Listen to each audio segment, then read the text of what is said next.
নামে মানুষ, কর্মকাণ্ডগুলো যদি অমানুষের মতো হয় কিভাবে হবে বলেন? আপনাদেরকে এত করা বলার পরও আপনারা গত রাত্রে যা করলেন। গুড। এখন আমরা মানুষ, কিন্তু কর্মকাণ্ডগুলো অমানুষের মতো। আপনারা প্রকৃত মানুষ কখনোই হইতে পারবেন না যদি না আপনারা পশু পাখির প্রতি মানে যত্নশীল না হন বা সহানুভূতিশীল না হন। আপনাদের আনন্দ করতে হবে, মানে ব্যাপারটা এমন না। আপনারা সবাই বলেন যে আমাদের সারা বছর ভালো যাক, সারা বছর ভালো যাক, কিন্তু আপনারা বছরের শুরুটাই করেন খারাপভাবে। এই যে এইগুলা যে করতেছেন, মানে একটা সুস্থ মানুষও না এরকম একটা সিচুয়েশনের মধ্যে অসুস্থ হয়ে যাবে। এত এত বক্স বাজতেছে, দেন আতশবাজি, এগুলোর কারণে প্রচন্ড বছরে প্রচন্ড পরিমাণে পশু পাখি মারা যায়। জাস্ট আপনাদের কিছুক্ষণ সময়ের আনন্দের জন্য। আনন্দগুলো অন্যভাবেও করা যেতে পারতো। আপনারা বলেন যে বছরের শুরুটা যেন ভালোভাবে যাক, বছর কেন খারাপ যায়, আপনাদের উপর ঠাডা পড়ে কিছুদিন পর পর, বলেন যে আমার উপর কেন ঠাডা পড়লো, আর কোনো মানুষ দেখে না। জাস্ট এই যে এই সমস্ত কারণেই ঠাডাগুলা পড়ে। প্রাকৃতির একটা অভিশাপ আছে, প্রকৃতির একটা অভিশাপ আছে। ওইটা থেকে এড়াইতে পারবেন না তো আপনি। আপনি আপনি কোনো একটা মানুষকে কষ্ট দিলেন, আর সেই মানুষ কষ্ট পাইলো, সেটার হয়তোবা সেটার বিপরীতে আপনার উপরে কোনো একটা কষ্ট আছে। কিন্তু প্রকৃতি, এই যে প্রাকৃতিক জিনিসগুলা, ওদেরকে আল্লাহ তাআলা বানাইছে মানুষের সেবার জন্য। ওদেরকে আপনারা যে পরিমাণে কষ্ট দিচ্ছেন, এগুলো তো আল্লাহ মাফ করবেন না। লক্ষ লক্ষ লক্ষ লক্ষ পাখি মারা যাইতেছে, লক্ষ লক্ষ পশু পাখি তোমার হচ্ছে অসুস্থ হয়ে যেতেছে, ভয় পাইতেছে। তো এইগুলা যদি বাইচা না থাকে, আপনার পরিবেশ ঠিক রাখবে কে? একটু কল্পনা করেন। মানুষ আমরা, আমাদের, আমরা মানুষ, নামে মানুষ, কিন্তু আমাদের মনুষ্যত্ব নাই। একটু চিন্তা দেখেন, এই যে পাখিগুলোর অবস্থা। সো এইগুলা মানে মানুষের মানে বোঝা উচিত, একটু বোঝা উচিত। মানুষ, আল্লাহ তাআলা মানুষদেরকে ব্রেন দিয়েছে বুঝার জন্য, ভালো মন্দ বুঝার জন্য। কি একটা আকাম করছেন, কি একটা অবস্থা, সিচুয়েশন। তারপর একটা জিনিস, আচ্ছা, শুধু যে পশু পাখির ক্ষতি হয়েছে তা না, জাস্ট একটা জিনিস দেখায়। রাজধানী জুড়ে আতশবাজি, মিরপুর, ধানমন্ডি, একাধিক স্থানে আগুন লাগাইছে কে? আপনারা আনন্দ করতে যা উল্টাপাল্টা কাজ করে ফেলছেন। অথচ আপনাদের আনন্দটা এরকম হওয়া দরকার ছিল।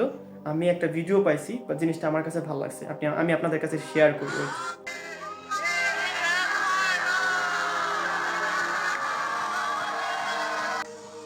যদিও ভিডিওটা আমাদের দেশের না, হয়তো অন্য দেশের, বাট ব্যাপারটা আমার কাছে ভালো লাগছে।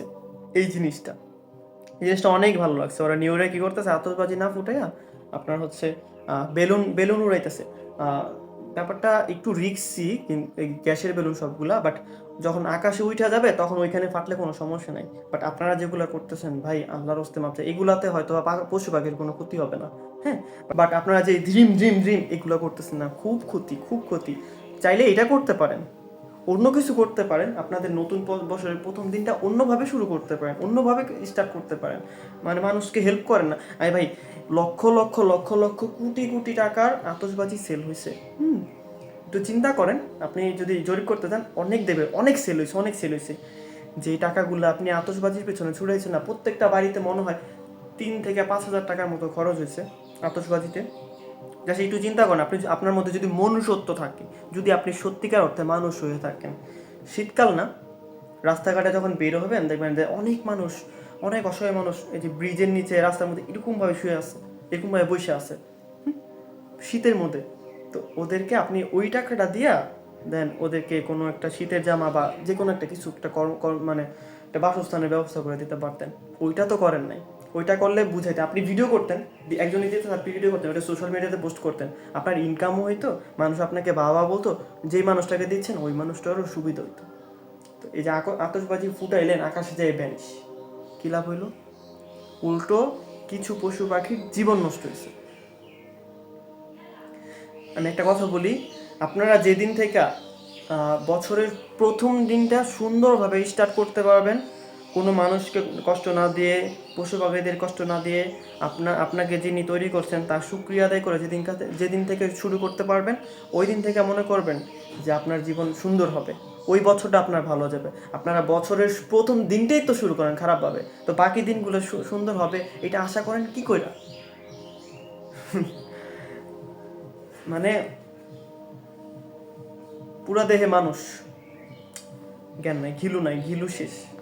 আমি জানি আমার কথা অনেকে কষ্ট পাইছেন, আমার কথা শোনার পরে অনেকের খারাপ লাগতে পারে, গায়ে লাগছে অনেক কথা আমার ব্যাপারে, অনেকে অ্যাকশনও যেতে পারে। আই ডোন্ট কেয়ার ভাই, সত্যি কথা এগুলা। মানে যা করছেন, সৃষ্টিকর্তা মাফ না করলে আপনার জীবনে কোনোদিন সুখ শান্তি আসবে না। প্রাকৃতির ও প্রাকৃতিক অভিশাপ আপনার লাগবেই, 100% শিওর। আমি বলে দিলাম। আপনি দেখেন, যারা এই কাজগুলো করছেন না, যারা এই কাজগুলো করছেন, তাদের দিনগুলো এই বছরটা ভালো যায় কিনা আমার একটু দেখেন, পরে হিসাব মিলেন। অন্য একটা বছর 2026 সাল আসবে না, আসার শুরুর দিনটা আপনি ভালোভাবে কাটান, তেমন 26 সালটা যদি যদি ভালো না যায় পরে আমার বললেন, যদি বাইচা থাকি আপনি আমার বললেন। আল্লাহ হাফিজ।